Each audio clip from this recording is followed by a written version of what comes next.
This is the Gahanna Gaming Group. We do live streams. We try to do live streams, teaches and playthroughs, and then if anyone has time, I like to kind of break it down and talk, get our reactions while they're fresh right after the game. And tonight we are doing.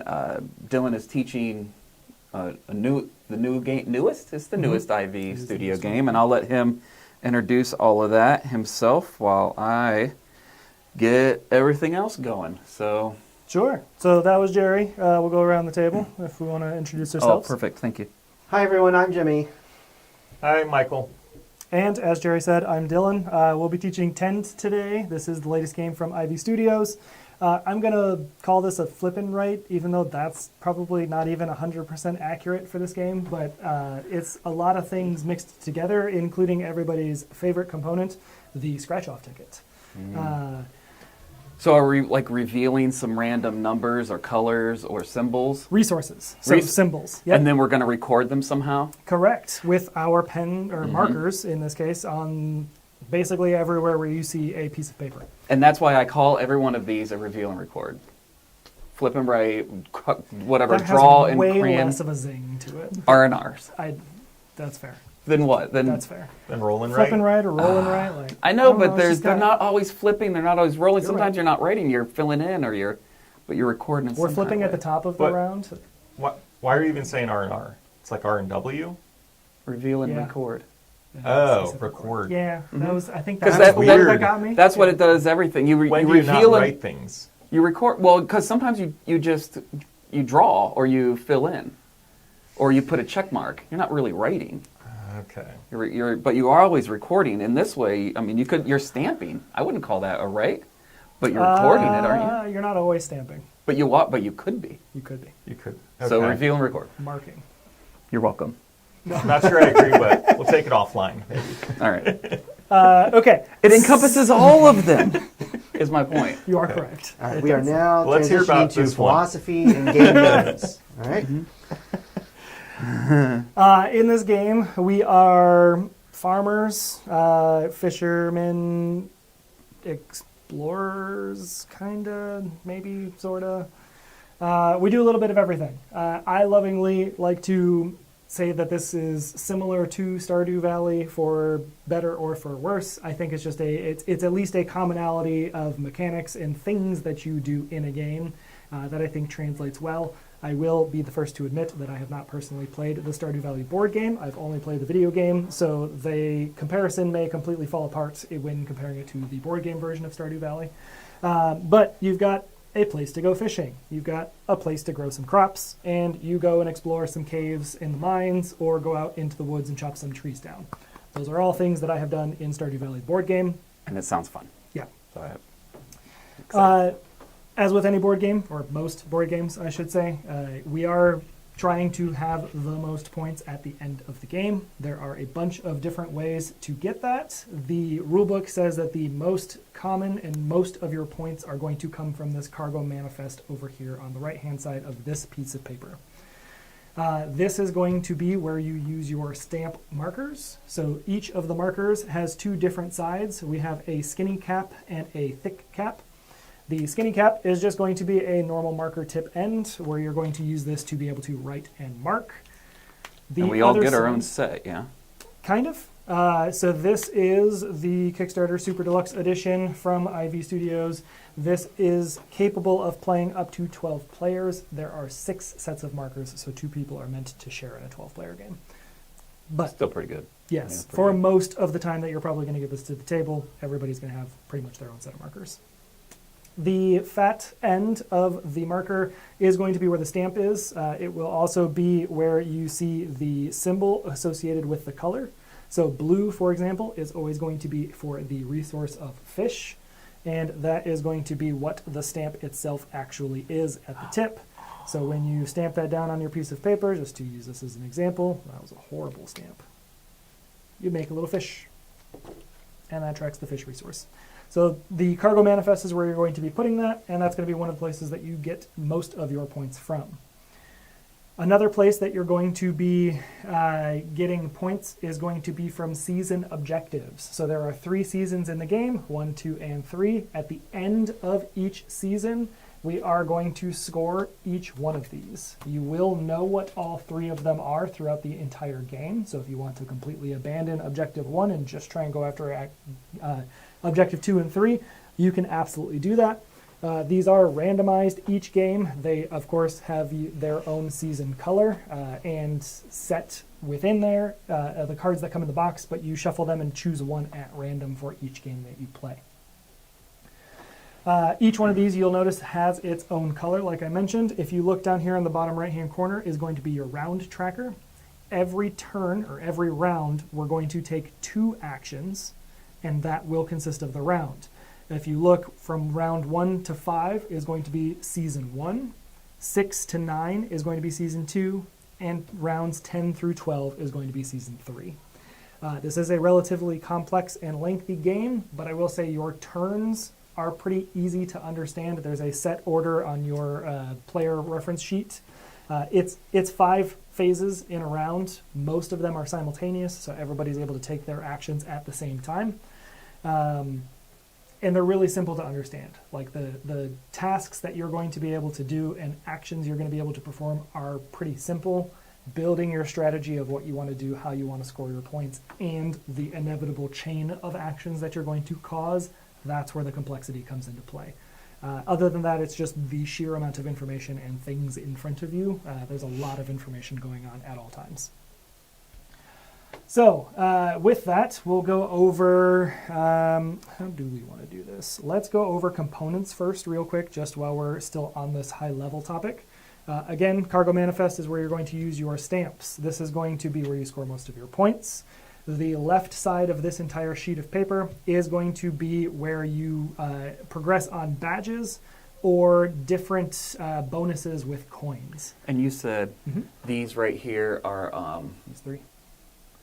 this is what our cargo, let me see, this is hard. So this is like one of our goals right here, this green one, and then this Correct. red one. So those 2 symbols on those particular objective cards are dealing with your Cargo Manifest. And I'll read all of those before we get started, but all of that information, if I read that to you now, isn't going to make any sense to you whatsoever. Right. The middle one here does not relate to your Cargo Manifest. Okay. So we're trying to get this to fill out to look like these if we want those points. Is that a race or is that? It is not. Okay. It is available to everyone. The condition must be met by the end of XYZ season. Right, the green, the yellow, and the Correct. red. Got you.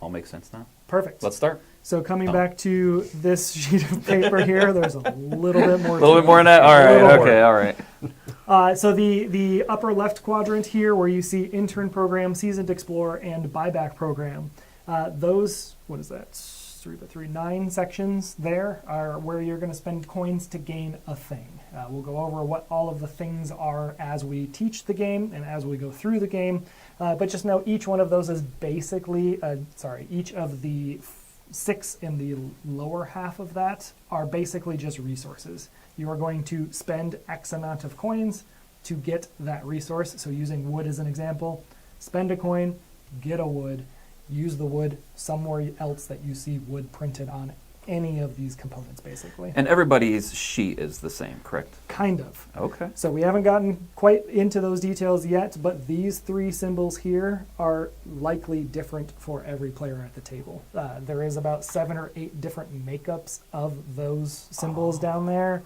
and those are printed on the sheets in a sequence. So when you hand them out, they get a little bit randomized. That's interesting. Other than that, I believe this other sheet is entirely the same, and everything else about the sheets is the same. Okay. So the last section of this sheet that we haven't talked about yet is going to be the badge area. So each one of these is a different badge that you can earn, and each of those badges is worth a different amount of points. So you'll see here Basic Woods is worth 5 points if you look in the lower left-hand corner underneath that badge, whereas Advanced Mines is going to be 10 victory points. In order to collect a badge, you need to complete at least 2 rows of that badge. So for Basic Woods, if we look at the top 2 rows, if I consume 4 pieces of wood in these spots in that top row, I unlock the first, I believe those are called medals. 4? You said 4 pieces of wood? Is it? Did I say 4? I meant to Yes. say 3. Okay, Sorry. good. All right. I was like, am I We can looking count. at... Sweet. So these 3, and then you get this reward? You get the medal. Yep. Okay. That is another resource. That is a more rare resource. That is one of the only places you're going to get that type of resource is by completing those sections there. If you then complete the second row, for example, so 2 wood and 1, we're going to call it a meteorite, you would not only get the other medal, but at that point you have completed the basic woods badge, and at the end of the game you would end up earning 5 victory points for having 2 of those 3 rows completed.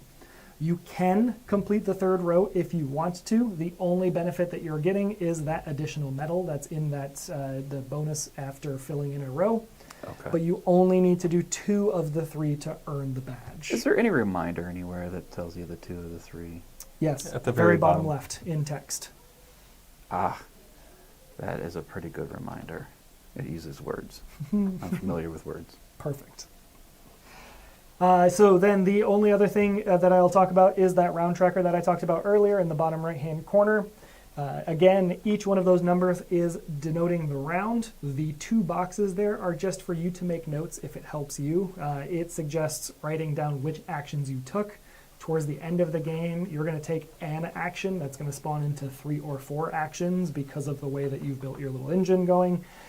So it's helpful to remember what action you took, because when we get out to these task cards, you can only select one. You select 2 task cards per round to play. You cannot select the same one twice. So that's kind of what this is here to help you remember which of these task cards you selected for each action. All right. Do we have any questions on this board while we're here? Not right now. Perfect. Hi, Garrison, and hi, Andrea. All right, so we'll move over here to the board that's on my left. I don't know if it's on your guys' left or not. I'm going to call it the farming board because that's primarily what you're going to be doing here. This section up here, where the grid is where you're going to do your farming.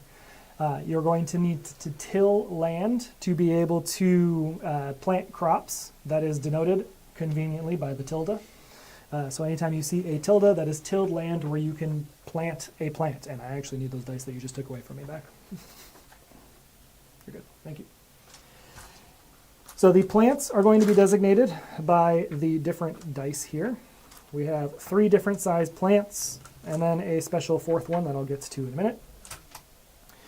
The dice need to be able to fit in the tilled area. So for example, the smallest die is going to need 4 spaces to go onto it. Interesting. The biggest one, I believe, is not 12? 12 spaces, Big I old think. pumpkin. So it's going to take a lot of tilled ground to be able to plant that. I dig that. That's a cool little mechanism.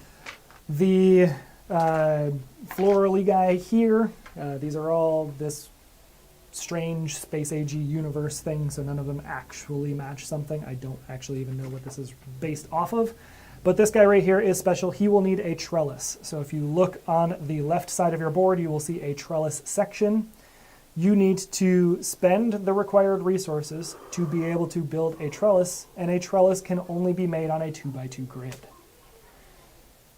That will allow you to plant this plant. So when you build it, you write don't- it. You write it in there. Yep, so exactly Okay. like the picture shows you, so you must have tilled ground, or sorry, you don't have to have tilled ground to build the trellis. Before you plant the plant, you need to have tilled ground and a trellis.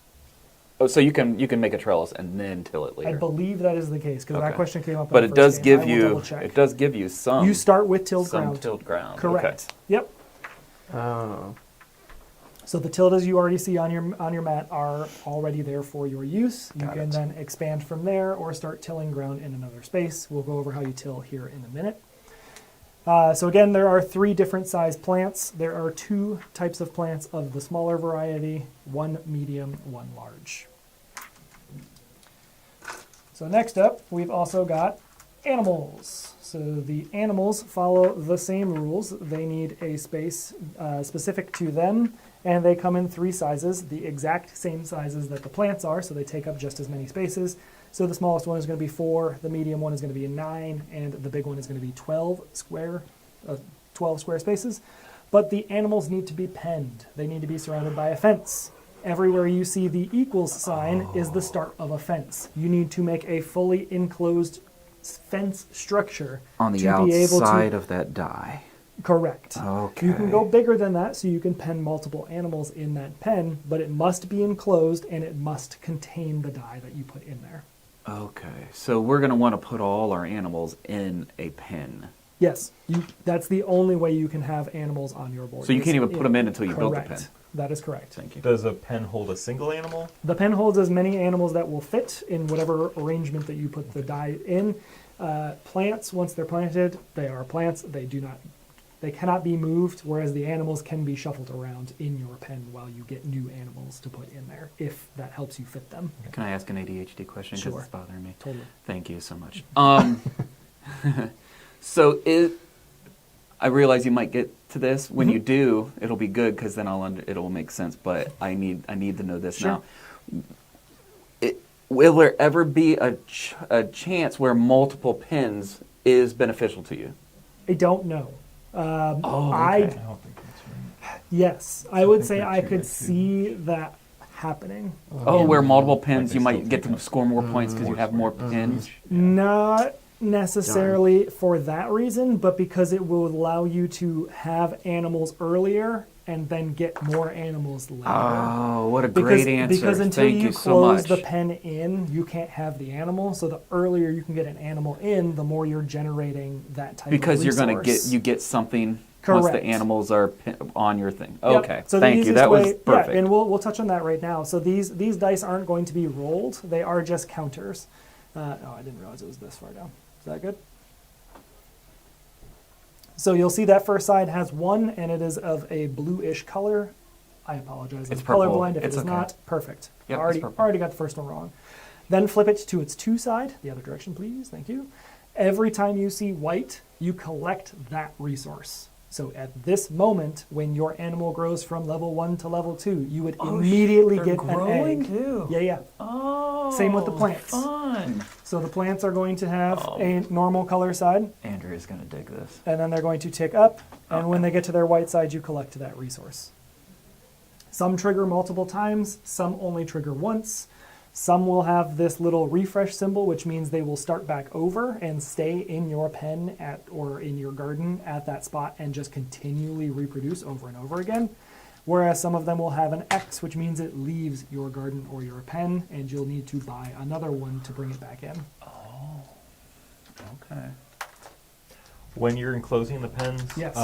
Do we care about the diagonal, like the corners? Everything in this game is going to be orthogonal. So any Okay. restriction that I place on you or any goal that you're trying to do is going to be orthogonally adjacent. Okay. So That's for a good. pen, you do need to have orthogonal sides touching and make a fully enclosed space. Perfect. Thank you. Diagonals do not close a pen. Okay. That's good to know. All right, so that is one area of this gigantic, very busy, very confusing board. Let's go over to the right a little bit where you see it says pond fishing and fish. As I mentioned earlier, there is fishing in this game. This is done with the 2 dice of black and white. Every player will have one of each of these, and this is the only set of dice that you're ever going to roll in this game.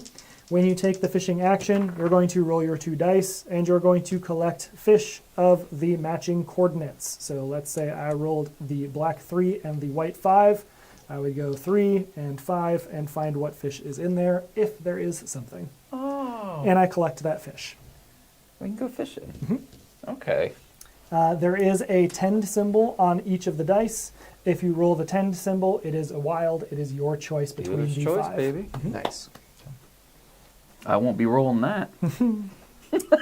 There are 3 other fishing locations that you can unlock. Those are designated on the cards here. You have lake fishing, grotto fishing, and river fishing. Each one of these 3 is unlocked in a different way and has a different makeup of fish on it.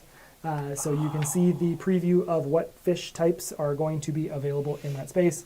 There's nothing to say you can't flip it over and look at it. You absolutely can. I just like to keep them face down until I have them unlocked, so I know I can't go there until I'm ready to. But anytime you want to reference that and try and work on what goal you're trying to accomplish, feel free to flip that over and look at it. Every time you take the fishing action, if you have multiple fishing spots open, you need to basically dictate which one you're going to before you roll the dice, because that's going to, you're at the fishing spot at that point. The dice that you're rolling are going to tell you what fish you get at that fishing spot. You can't cast your line and then decide, I want to be at the pond instead of the river.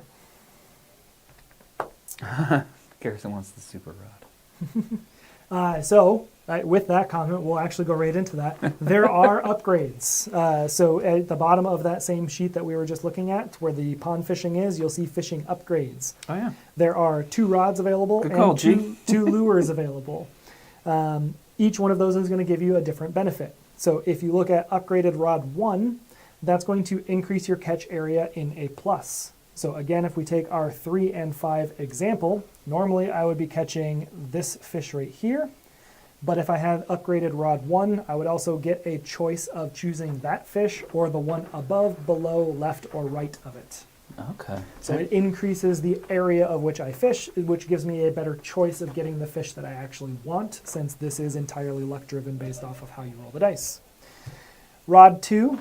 It is rod 2, but that's a bit of a misnomer. You do not have to upgrade the rod in order. You can go right after rod 2 if you want to.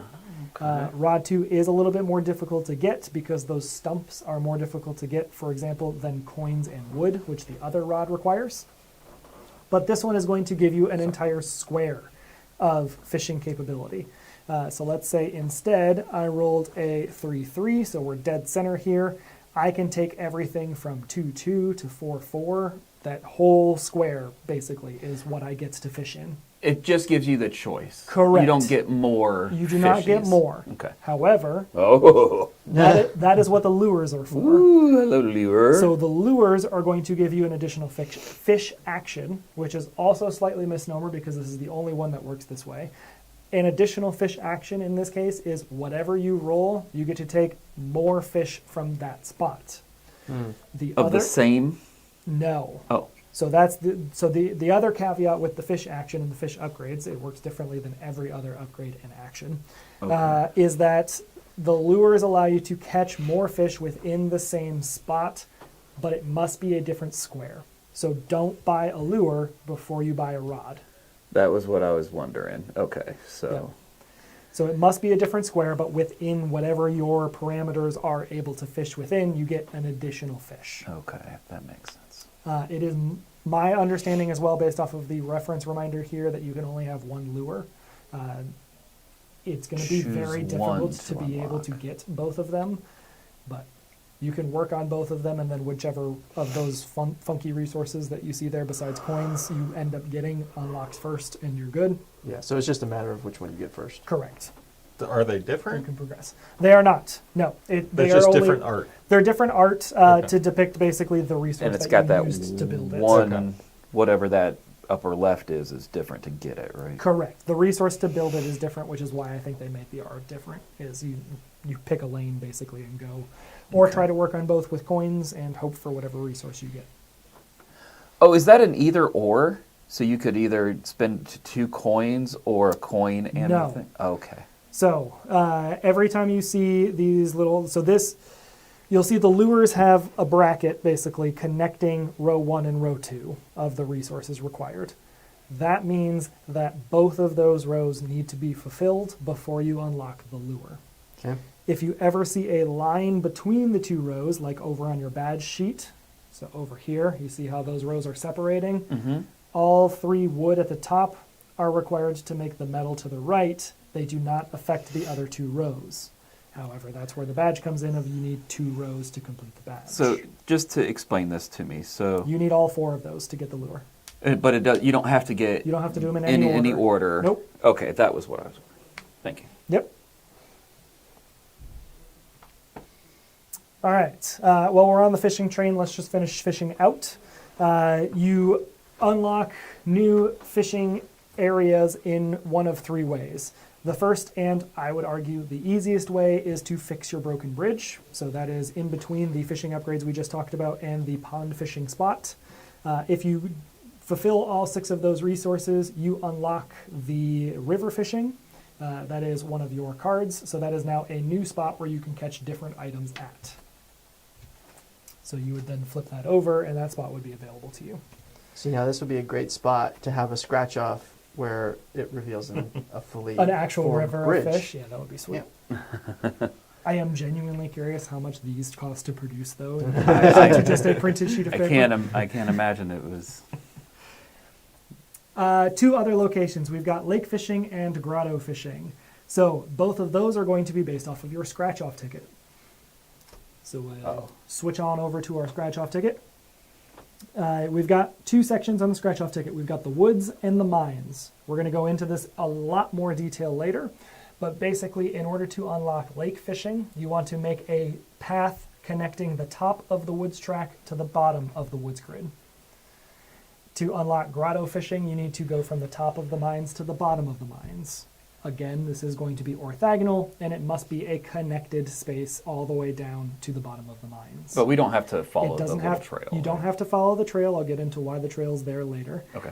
You don't have to follow the trail. You don't have to go straight down. It is entirely dealer's choice, but if you make a connection between the top and the bottom of the mines, you unlock grotto fishing, and the same with the woods and lake fishing. Oh, the woods is the lake, and the grotto is the mine. Yep, it tells you It at the says bottom right there on of the the bottom. thing. Yep. Thank you. All right. When you said connect the bottom with the top, do you mean just four? Like No, the first four, or all all the the way way- down? all Okay. the way Yeah, down. yeah. Yep. Gotcha. And we'll go over how this works Okay. here in a little bit later. But yes, it is going to be all of the squares in the woods from top to bottom, Okay. or a connected path from top to bottom, not all of the squares. I realized I just made that even more confusing. All right. So we're done fishing. What else can we do on this sheet here? So let's much. go. Chop and mine? Yeah, let's go ahead and do that. We'll go chop and mine since that relates to the scratch-off ticket. Both the chop action and the mine action are able to be upgraded as well, just keeping us on this paper sheet here real quick. So right to the left of your fishing upgrades, you'll see equipment upgrades. This is going to increase the number of actions or the strength of the action that you're going to be doing. So your first one is for your tend action, so that is upgrading your tools. That's going to allow you to have an additional tend action every time you take the tend action. We'll go over what each of the actions are at the end here, right before we start getting into playing the game. The next one is going to be an upgraded hatchet. This is going to make your chopping action stronger. So that's going to add an additional chop action. That is key for this scratch-off ticket here. You'll see in the upper half of the woods, it requires one chop action to reveal a square, whereas the bottom half of the woods requires two chop actions for each square. So the bottom half is very challenging to get through, but you'll see on the right-hand side the rewards are better. So up here in the top top right-hand corner of the woods, you have one of 3 resources you'll find out in the woods, whereas down at the bottom you'll find one of 4 resources at the woods, and those are harder to get resources. And that's just telling us as we scratch, we That's might what you reveal will- one of those, and then we would get it. For what it's worth, in the entire game that Deanna and I played, there was not a space that didn't give you something. So it will be one of those 3 or one of those 4, Okay. or it will be an additional action of that type. So in the woods, you're going to be chopping. In the mine, you're going to be mining, obviously. So you may uncover a space that gives you an additional chop action, allowing you to go further on that turn. Interesting. That is actually the purpose of the path. The path is your shortest way to connect the top and the bottom, because that path is filled with additional chop and mine actions. So if you follow that path, it is your best bet at connecting the top to the bottom to unlock your fishing spots. With that said, it is not necessarily going to be the best place to find some of the rarer resources. The rarer resources are going to be further off of your path. So the path is easier to get down. Yes. But So You as get you're less following the goodies. path, it'll give you an extra action. Correct. Sometimes. Okay. more likely, right? In our game, it was every other space gave you an additional action. I Okay. don't know if that holds true. Again, these are somewhat randomized. To what extent, I'm not sure. But for us, it was every other square basically gave you an additional action to Oh. go further. Okay. Okay, so that was chop. The pickaxe upgrade is the exact same as the hatchet upgrade, except you're going to be using your pickaxe in the mines instead of the woods. Same exact concept. The top half of the mines is 1 action, the bottom half is 2, and the resources in the mines are different from the top half to the bottom half. Just because my brain is asking. 100%.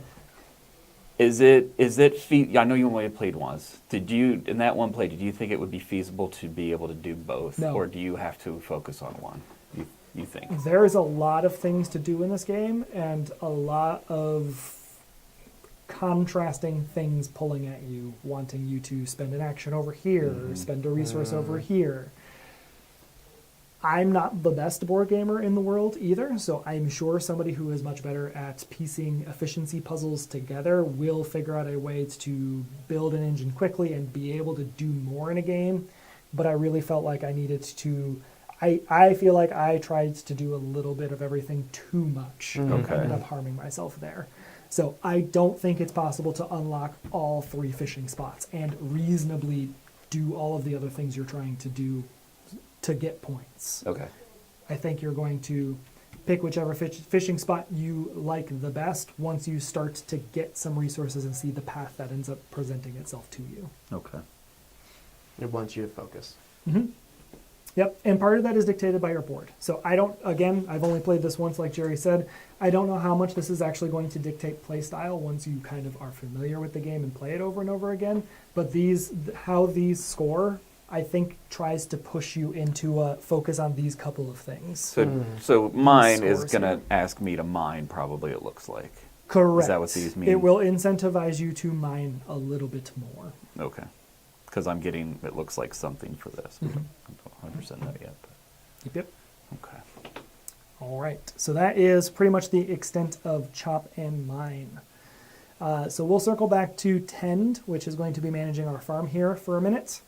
On the left-hand side, this is very important to point out because I messed this up halfway through the game and really, really hurt my game on not understanding how this worked. When you take the Tend action, you have the 3 actions that are printed on that sheet of paper there. You can plant a crop, you can tick a crop up and the adjacent crops to it, or you can till 6 squares of space. Okay? Planting a crop Pick up a crop and adjacent. is just that. I was confusing that as that's how I place animals on my board as well. It is just plants.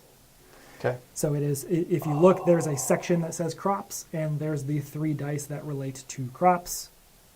The Tend action is how you plant plants. Animals, on the other hand, if you come down to the animal section at the bottom left of the board, animals immediately come into your inventory after you have paid for them. So if you want an egg or a chicken or whatever, the small die, as soon as you pay 2 coins to one of those lines, you immediately get the die, even if you can't place it out onto your farm. That die will just sit off to the side of your board, and as soon as you have an enclosure that is big enough to house that animal can go in the pen. It does not require an action to put the animal on the board. Okay. Tick up. So, yeah, okay. Yeah. So as soon as you're enclosed, put it in the pen. Yes, And you have if, it. if you have an animal. Put it in Yep, the pen. Okay. And we haven't found out how to get animals yet, right? we did. Well, we just- did. that You was just it. paid for it. Correct. As soon Oh, as you okay. pay for a line, you I get totally an was animal. zoned out. You're fine. And the animal stays there if you don't have pen available for it Correct. to be. And it just stays like over in your Correct. area. It's in your house. It is shitting everywhere. And once It's you a get a complete bin, disaster. It doesn't know how to grow, though, so it won't take up at all. So that is interesting as well to note that this middle objective is called Animal Handler, and it says, what was that? It was my elbow hitting the Oh. dice. Well, now I can't see it anymore. Yeah. Gain 5 points for each animal type owned and fishing spot unlocked. So animals owned are animals whether they're in pens or just off to the side of your board. Oh, okay. Oh, okay. However, once they tick up and if they have an X on them, they go back into the supply and they are no longer owned. So that one will be a balancing act of So it says gain 5 points for each animal type owned. And so when would this proc? at the end of season 2. It Oh, the is that what season all 2 of these objective. do? Okay. All 3 of those score at the end of their of that respective season. season. You Okay. know what all 3 of them are, so again, you could totally ignore season 1 and just go after season 2 and 3 if you want. Okay. But it's all in your strategy of how you want. I do want to point out as well, just coming back to a question that you asked me earlier, there are Kickstarter promo cards in here. So if you see KSV1, that will be a thing that was a part of the Kickstarter. They usually nice, sell actually. them afterwards as well, but those will denote when we see promo cards. Okay. So do you want empty areas to score on this one? Yes, Okay. but specifically being- of one size. Of So you ones. don't, yeah, so that one's not scoring, whereas those two are. The ones with 4s in them. You wouldn't, Oh, you wouldn't because normally write because numbers this in. is a two size. Correct. Oh, if you haven't blocked them off, I was like, well, why Yep. don't you just leave them all blank? I get So it now. we'll go over that now, because I think we've mostly exhausted this board here. So we'll come back to the cargo manifest now that you kind of know the actions that you guys are going to be taking. All of these things that you're going to be doing are going to be getting you resources. Anywhere that you see a resource printed on the board, when you spend the resource, you're going to mark the resource off. If you see a resource within a dotted box, that is a resource you can gain and then subsequently spend. How do you So- keep track of Do you, When you gain the resource, Here it you will is. be filling in the dotted box around it to indicate that you have said resource. When you spend the resource, you cross the Cross it resource out. off.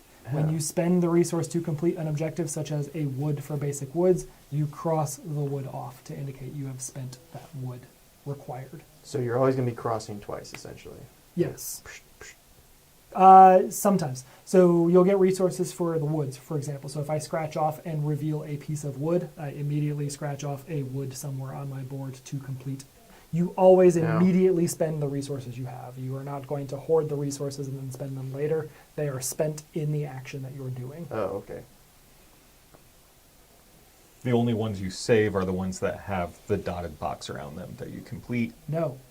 Those also get spent immediately. It's mostly just because you're going to be doing so many things on your turn that you may not in that exact moment, but within that same action it's or just a turn, save Right, you okay. have to spend it. Okay. Gotcha. Okay, It that's, is that's a mostly good- just so you don't forget what you have in the 12 things you're doing. Oh, right. I guess it'll make more sense probably as we see a turn, but Once you get through a couple of turns, it'll start to make sense a little bit. But Okay. yes, nothing transfers between turns as far as resources go. If you gain a resource, you need to basically use it immediately within the same task that you're doing. gotcha. And so, if it has a little dotted box and you've done it, that's the one time you can do it. Correct. So, So I wood, spent that my- wood you're doing once. okay, so I spent my 1 gold Mhm. or whatever on the wood. Now it's gone. Yep. Can't do that again. Correct. Okay. All right, so that was the resources. So, where am I going? Well, we still could talk about This energy board. bars. Oh, So we're going to come back to cargo manifest because we just talked about resources, and this is going to be a good time to talk about the commissary board. Okay. So this cardboard board is a reference sheet for everyone. These are all the same because they are the all same values and stuff. This tells you 2 pieces of information about every resource in the game. The first column in the chart here is going to be the item, so you'll see the picture of the resource, the thing I keep calling resources anyways. So each one of these symbols is something that you can gather somewhere in the game. So your first box here is going to be all plant-based things. So you'll see a bunch of plants that you will likely have out in your farm area. The next box down from that is going to primarily be found in the mines. So you'll see those symbols over on the right-hand side of the mines will match up the ones over here. Some of them exist in multiple places. For example, the meteor exists in the woods and in the mines. And then the right side is going to be, the top section is going to be your fishing area. And then the bottom right, the 2 sections there are going to be, I'm going to call them the miscellaneous. They can be found in a multitude of different places, and they are usually the most challenging ones to get. So the first column is indicating the item. The next column is indicating the value. If you obtain that resource and you would like to sell it for gold, you sell it immediately and get that much gold. So the gold is the same thing that we use as our scratch-off ticket, but you don't collect more of these. They are, again, another resource that you go and spend immediately. Anywhere where there is a gold on either of your pages, Correct. you could just go and scratch off. Correct. I will be hyper-specific, and anywhere you see a gold that does not have a checkered box around it, because remember, a checkered box is a resource you can gain, not a resource you spend, or not a resource not a resource goal, if you will. Okay. So real Yep. quick, back to our wood example. Exactly. Yep. You're like, okay, I have bought this wood and I've also spent that gold. Yes. So you spend that wood, you spend that gold to unlock that piece of wood. So you'd fill in the square around it. Yep. Now you need to find a spot to put that wood. So now you're going to look somewhere else on your sheet for a wood without a dotted box around it. So filling in this square Mm-hmm. is the only thing we have to do. That's pretty much saying, oh, we've used the gold To to get a get wood. this wood. Yep. And then we find where we want to use, oh, I'm going to cross this off, and then I come back and cross this out. That is exactly So how this that's gonna got me work. this got me this. Yes. This gets crossed, this gets crossed. Yes. This doesn't need to get crossed because it just shows, oh, that was what we used to circle that wood. Yes and no. If you've got multiple coins to spend and that's one of your 3 coins. It might help you It might help. just in your Yep. That's what I was thinking. bookkeeping. Yep. Got you. So this is why they have the dotted boxes, because there's a lot of times where you're going to be gaining multiple resources, and then by the end of your action need to figure out how to spend all of the stuff and where you're going to put it. Oof. Okay. So that was value. If you gain a resource, you can choose to sell it for X number of gold. Okay. The next spot is your manifest. That is going to be where these stamps come into play. Each one of these corresponds to a stamp. The color and the symbol is unique to the stamp. So green will always be this little leaf symbol, yellow is always going to be the pickaxe, and so on and so forth. Each of the different items may produce a different tetramino shape. So for example, your first 2 plants only produce a single square of leaf. You will pick a spot on your cargo manifest, anywhere on the cargo manifest, and make 1 square of leaf with the green stamp marker. And when we use these, Yes. so let's say I found whatever this is, right? Yes. Mhm. Do I mark off that No. I'm turning it into gold No. anywhere? We just We do don't it. mark these boards, Jerry. No. I mean, is there someplace on Got here it. that we mark off? No. Okay, so we just say, hey, I'm doing this. I'm making it into this. And or this.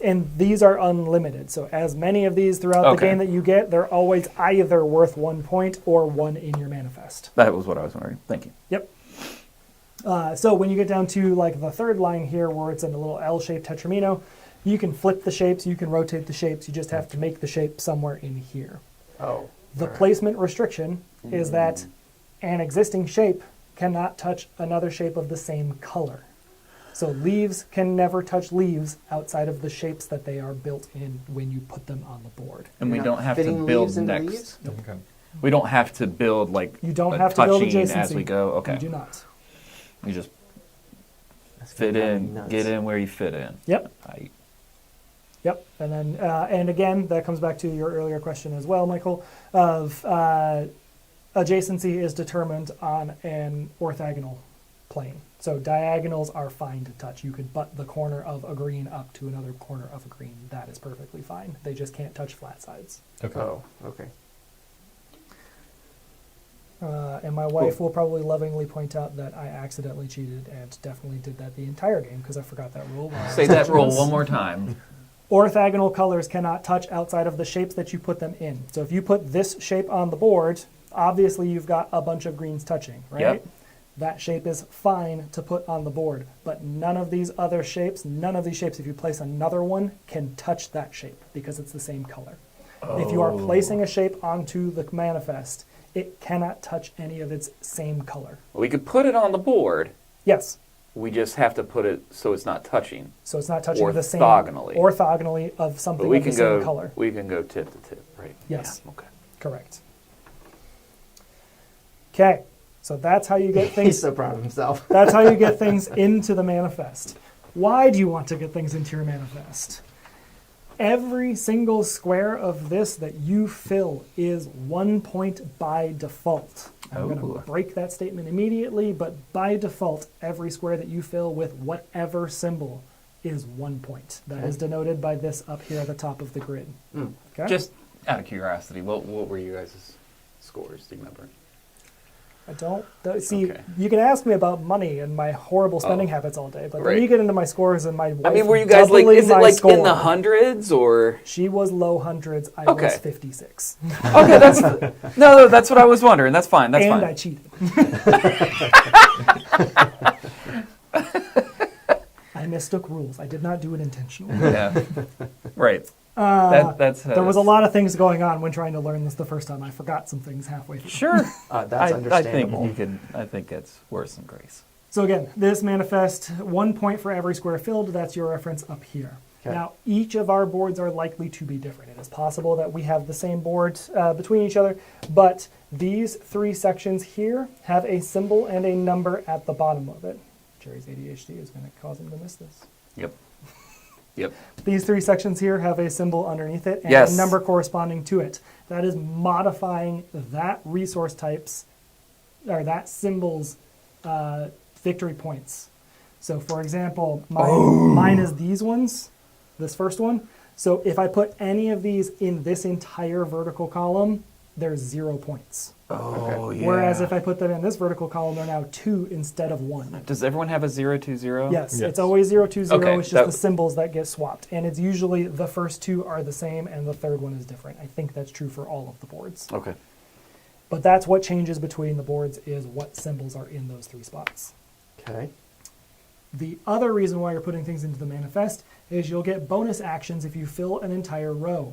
So if you fill an entire row from left to right, all 3 of those manifest sections, you will get to take that action immediately after doing so. Again, ordering of things is a little bit nebulous and a little bit, you got a bunch of Okay. chaining things actions. But these are the actions that are going to appear on these task cards that we haven't quite gotten to yet. Okay. Each one's going to be an action such as tend, fish, chop, mine, things like that. Each one of those symbols corresponds to one of those actions. So fill a row of manifest, get an additional action.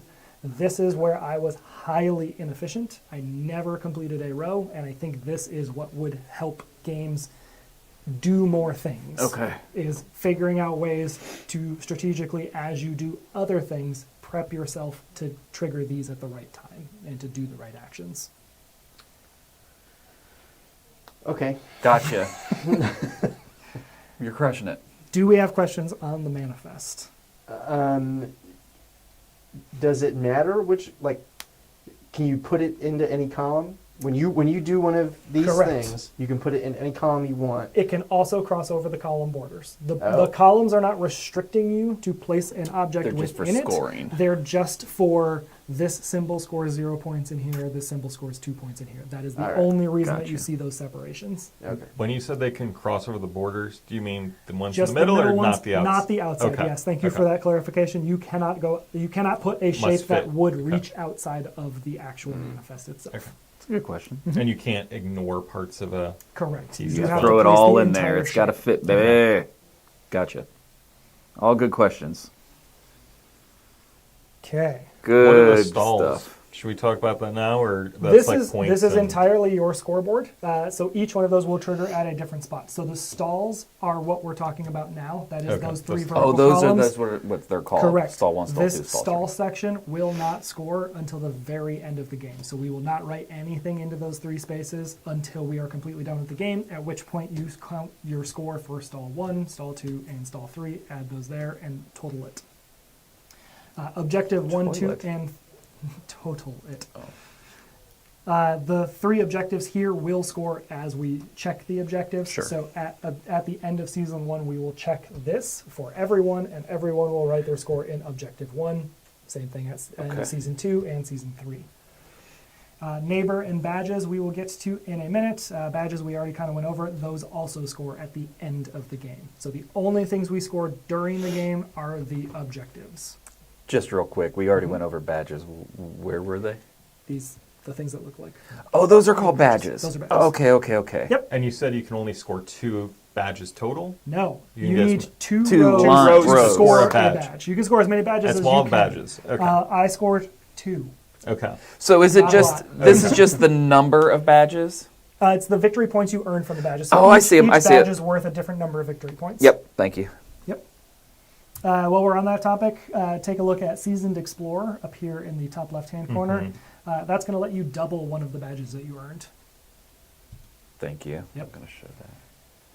So if you collect all 4 of those Oh. resources and choose to spend them to unlock Seasoned Explorer, at the end of the game you're going to choose whatever your best badge is and double the points you get from it. That seems swank. Yep. So you get 1, 2, 3, 4. It gives you this. You square it. You don't spend it immediately. These This is the weird, one of the weird ones, some right? of, yes, some of them don't, but it'll also be obvious because you're crossing off the resources. If all 4 of those are crossed off and you forgot to circle the square, then you're Okay. and you're Because still- we're gonna when we do badges, everyone's gonna say, Correct. hey, who I got will Seasoned remind Explorer? everybody to check Seasoned Sure. Explorer when you're counting up your badges. Yes. I appreciate that. The other 2 that are up there with text along with them are Intern Program and Buyback Program. I'm going to go over Buyback Program first because we haven't talked about any of the tasks or the actions outside of what they do. Buyback Program is purchase any one wild good to be used on a badge. So once you pay 3 coins, those coins do not have to be spent all within the same turn or even the same round, because remember, you're crossing them off as you spend your resources. Once you cross off the 3rd coin in that row, pick any of these badges, any of these resources, gain it for free, cross it off. Wait, what? So So any of these in any of the badges, you're getting a free. You don't have to go. okay, collect so you it don't get the somewhere badge. else. You're just picking You just pick a one of resource these resources in to the badge progress- area, Right, to progress your badge progress. and you just One cross time it out. only. one time. Yep. Yeah. Which, in a pinch, might be the difference between getting a badge and not getting a badge. The intern program is to perform one of the 4 main tasks. They're going to be the tasks that we see on the starter cards that I'll get to in a minute. It is tend, fish, chop, or mine. Those are your 4 basic actions that you'll get to take in the game. All right. So the last 2 things that I feel like we haven't gone over are going to be 3 things. Energy bars. We'll go over those first. Energy bars are going to give you additional actions. So you spend 3 coins in a vertical line to circle one of the energy bars. Once you have an energy bar circled, at any time, in addition to a task you are already taking, you can increase that task's power by putting a line through it. Each energy bar can be used twice. So if you look at the little reference down at the bottom of that box, circle once owned / per use. So each energy bar can be used twice, and it increases the strength of the action that you're taking. And we don't have to use it immediately once we You circle do it. not have to. That's Once one you of the ones circle we it, can you kind of. already have it. You have it and can spend it in the future. And you can't use an energy bar more than once per task. That is You can only correct. power task 1. That is correct. Yep. So you could not power up a task twice with one energy bar. +1 action per use. And you can't, if you take whatever action it is, you just double it. You can't do a Basically. mind and then get a chop. Correct. Okay. No, it is of whatever task you are taking. Okay. But it's not a double necessarily. It's just 1 more power. That is correct. It is +1, and that does actually matter when you start Oh, upgrading tools. so If- for like the Twos. double mine or the it would double be 3 chop. instead of right. So if you had your upgraded pickaxe, for example, you're already getting +1 action. So Oh. your mine action is now 2 strength, if you will. You could do 2 squares in area 1 or 1 square in area 2. Okay. If you add an energy bar, it's 3. So it's you not could go doubling 2 2. and 1. Correct. Okay. But that is where Michael's statement of it doesn't double it, it adds an action is Yep. really paramount. Gotcha.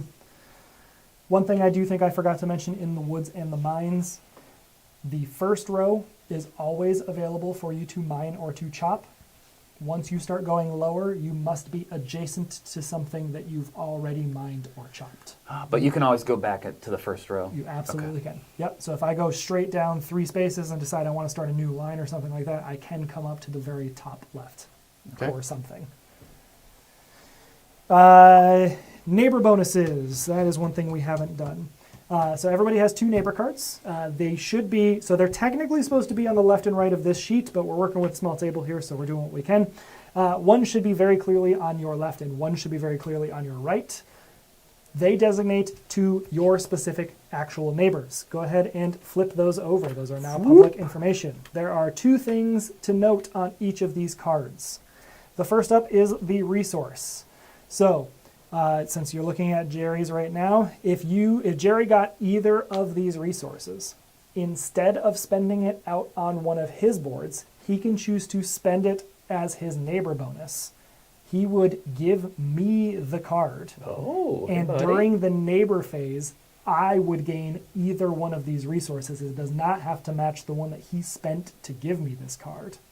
The benefit for Jerry is what it says at the bottom. In this case, this is a neighbor bonus 2, whereas some of them are neighbor bonus 1s. It's always 1 or 2, and that is how many boxes you gain in this left neighbor bonus and right neighbor reward.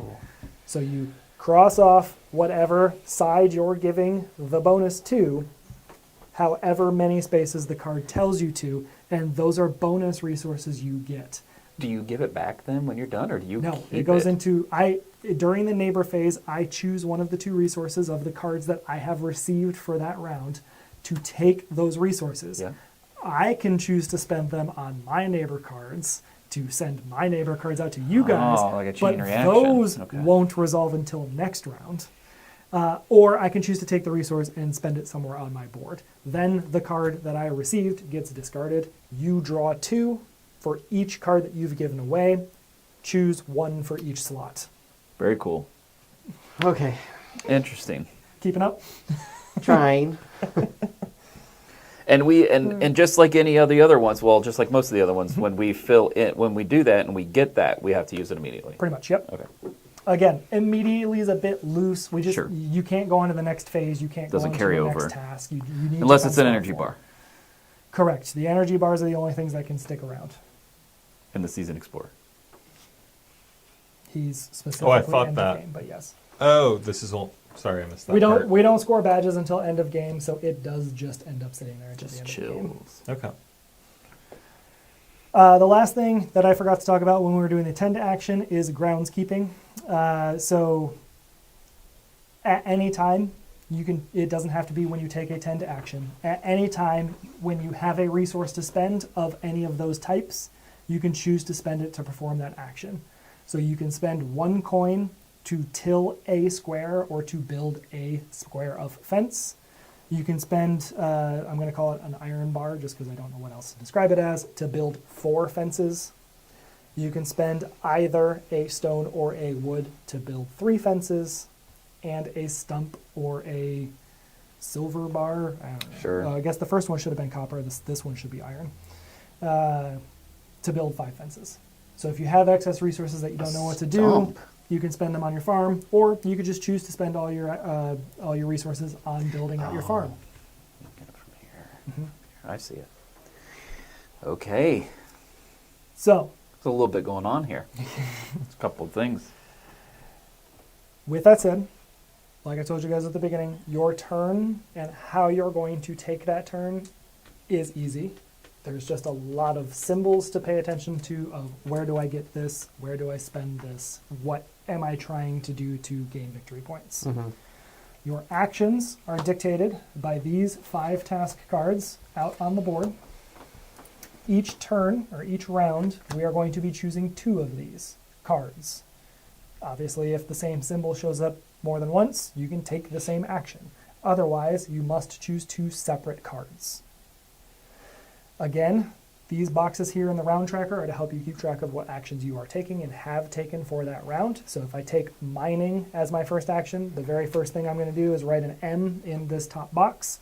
Then I'm going to proceed with my mine action, get any resources, spend any resources. Then I'm going to choose a second card, let's say fishing, write an F down here in the second box, proceed through all of those actions, and then wait. That is entirely simultaneous at the table. For the first couple of turns, we're going to walk through each person's turn individually so that 1, we don't confuse the people watching us, and 2, so everybody at the table can kind of see how the actions are going to go and play out I will take the first turn so you guys can watch what I do and what I'm choosing. Good on see. If I take fishing and mining, that doesn't block you guys from choosing these cards. The only thing you are blocked from is choosing the same card twice. You must choose 2 separate cards. In here, it doesn't seem like it's going to matter much, but as we go, each round, we're going to get new cards coming out. So, at the end of round 1, these 5 cards are going to go in the discard pile. These 2 are going to drop down. 3 more from the deck are going to come out. That will happen every round. And when this draw pile runs out, we shuffle the discard. So you start getting these and these randomly mixed together as they come back out. These Season 1 cards you're going to see pretty often. The Season 3 cards you're likely only going to see once. While we're not there yet, I will touch on these. We'll go over it again once we get to round 2. These give you a choice of action. And if you have this thing, such as river fishing unlocked, you also get a resource. Oh. So the further we go into this deck, the more the requirements are going to be, but the more the payoff is also going to be. These are also randomized, and there's also a ton more cards in the box. And Question. The bridge gives you. How do you increase your levels for the chop and Great mine? question. That is definitely something I forgot. As we go through the mines and the woods, some squares are going to be of a different color. I believe they match the color that is in the background here of these 2 actions. When you scratch it off, it's going to have that color, and it's going to have an upward-facing arrow in the top left corner of the square. That is a level up. It matches the same arrow that you see right here next to the word level on chop and mine. That lets you unlock the first level and then cross the resource off to spend it. So the more of those you find, the higher your level goes. And your experience, you get a level up as well as some other thing on Correct. that square. Okay. Yep, the arrow is always going to have something other than just the arrow. Okay. It is an arrow and either a resource or an arrow and another mine action. Oh, cool. The one complaint that I would have is leveling up your chop action doesn't make you any more efficient at chopping down trees. It doesn't actually do anything for you here. It just gives you You more find resources. cooler stuff. Correct. The more that you go through it, the cooler stuff you find, but it doesn't directly I get why they called it leveling up, but to me, in my video game mindset, it's not actually improving that action. Yeah. So is it actually a level that I'm gaining for Right. the thing? But Well, the reward you get for doing so. 100%. And it works with some of these cards. Like this, Correct. you would get some wool if you have level 2 chopping. Sure. I mean, thematically, it's just like you just become better at chopping, right? You get better stuff as you go. But hey, I see what you're saying. Well, you get that upon level, so that's my thing. Is like I can take the chop action 12 additional times after being level 3. I'm not getting anything. Like it's not improving that action. Right, I see what you're Only saying. when I hit another level up do I get a new reward. Got you. I see what you're saying. Question. Yes. Geodes. Geodes. How do those work? You have a geode card. Yep. Sorry, you can go ahead and pre-flip that over because it is not something you need to unlock. This is your geode card, Oh, by the way. These are the same for everybody. When you hit a geode, so it is this symbol. So when you go mining and you hit the geode, Yeah. or you gain it in some other way, such as neighbor Yeah. level 5 on the right-hand side, it works exactly like fishing. Roll a 2 dice, find your coordinate, claim the thing. You've broken open a rock and you find out what's inside. Oh, and you So flip as it over. soon as you hit the geode, As soon as you hit the geode, you roll reveal the it. dice and You figure it okay. out. flip Yep. this over, and You can leave it flipped over. Okay. It's not an unlockable this is thing. just it's so we know. Yeah, which it's also right there. All right. So you're good. And once we claim it, then we just mark on which Nope. square we got it from. So same thing with fishing. So We just even have if to take you it out of the sleeve first. No. please no. Okay. So you can So you can if keep you doing hit the same 5 thing. geodes Yeah. and you always roll 5-3, you're always going to get that resource. Yep. It's not consumed, if you will. Gotcha. Do we need to know anything else? Goodness, probably some sort of strategy, but I clearly can't give that to you Yeah, since let's my not wife worry just about that. completely That's the whooped fun. my butt.